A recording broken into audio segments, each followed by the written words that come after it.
कोई बात नहीं, कोई बात नहीं। अरे नहीं, आदरणीय सभापति महोदय, मैं आपका बहुत धन्यवाद देना चाहता हूं कि बहुत ही महत्वपूर्ण और देश के लिए और बड़ी आबादी के लिए भारतीय जनता पार्टी की सरकार में एक और बिल आया है। क्योंकि मेरे से पूर्व में जो हमारे साथी बोले हैं वो माननीय सदस्य हमारे साथ नहीं, लेकिन मैं उनके बहुत सारी बातों से सहमत हूँ। और अध्यक्ष महोदय, मैं देख रहा हूँ जो एक्स कांग्रेस वाले हैं वो ज़्यादा बोल रहे हैं।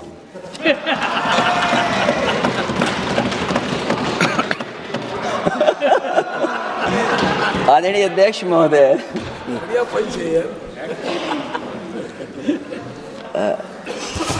अध्यक्ष महोदय, जो आज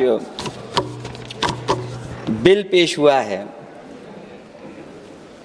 मैं हिंदी और अंग्रेजी को जो कुछ समझ सकता हूं वो यही मैं कह सकता हूं कि माननीय मंत्री जी ने ये कहा कि ये उम्मीद है।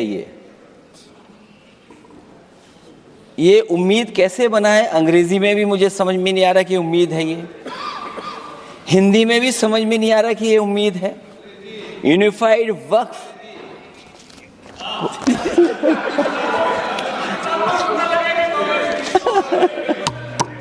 अध्यक्ष महोदय, यूनिफाइड वक्फ मैनेजमेंट, अध्यक्ष महोदय, ये अध्यक्ष महोदय, मैं समझ सकता हूं कि मैं वो बात छेड़ना नहीं चाहता था, लेकिन क्या करूं, मजबूरी है अब। अध्यक्ष महोदय, अभी माननीय सदस्य लोग ये कह रहे हैं कि हमारे सदस्य नहीं है यहाँ पर जो हमारे साथी हैं, लेकिन अध्यक्ष महोदय मैं ये कहना चाहता हूँ, ये जो बिल लाया जा रहा है, भारतीय जनता पार्टी में एक मुकाबला चल रहा है। भारतीय जनता पार्टी के अंदर मुकाबला चल रहा है कि खराब हिंदू कौन बड़ा है। और ये बात अध्यक्ष महोदय मैं ऐसे ही नहीं कह रहा हूं। जो पार्टी ये कहती हो कि दुनिया की सबसे बड़ी पार्टी है, अध्यक्ष महोदय वो अपना राष्ट्रीय अध्यक्ष नहीं चुन पाए अभी तक। अध्यक्ष महोदय, भारतीय जनता पार्टी क्या है?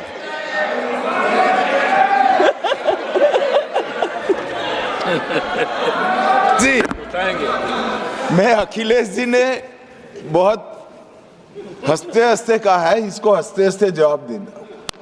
ये सामने जितनी पार्टियां हैं उनका राष्ट्रीय अध्यक्ष उन 5 लोगों को ही चुनना है परिवार के। हमें माननीय अध्यक्ष जी करोड़ों सदस्यों में से 12-13 करोड़ सदस्य प्रक्रिया कर कर चुनना है तो देर लगती है। आपके यहाँ जरा भी देर नहीं लगेगी। मैं कह देता हूं अभी 25 साल तक आप अध्यक्ष हो जाओ, नहीं बदल सकता।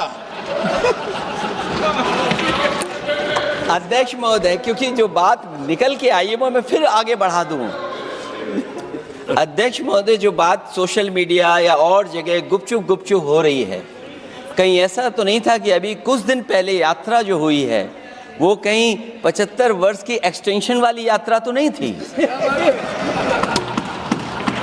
अध्यक्ष महोदय, ये जो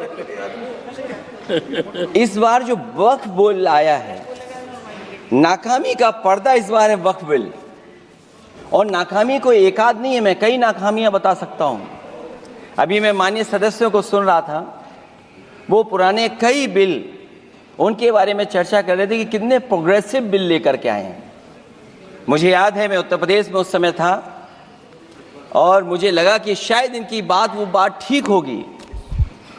एक ये बहुत तैयारी के साथ फैसला लेकर के आए थे और फैसला ये लिया था आधी रात के आज के बाद नोट नहीं चलेंगे, नोट बंद हो जाएंगे। अध्यक्ष महोदय, उस नोटबंदी नाकामी के बारे में भी तो चर्चा हो जाए। कि अभी भी न जाने कितनी जगह पर कितना रुपया निकला जा रहा है, कितना निकल करके आ रहा है। केवल नाकामी नोटबंदी की नहीं, नाकामी बेरोजगारी की भी है, नाकामी महंगाई की भी है, नाकामी किसान की आय दोगुनी नहीं कर पाए वो भी इनकी नाकामी है। मुझे याद है एक माननीय मंत्री जी पूरे देश की नदियों के बारे में बीओडी बता रहे थे, लेकिन माननीय मंत्री जी ये भूल गए कि उनके शहर में, उनके क्षेत्र की जो नदी है उसकी बीओडी क्या है। गंगा क्या साफ हो गई, यमुना क्या साफ हो गई, स्मार्ट सिटी क्या बन गई, क्या गोद लिए हुए गांव इन्होंने गोद से उतार दिए, उनकी क्या दुर्दशा है।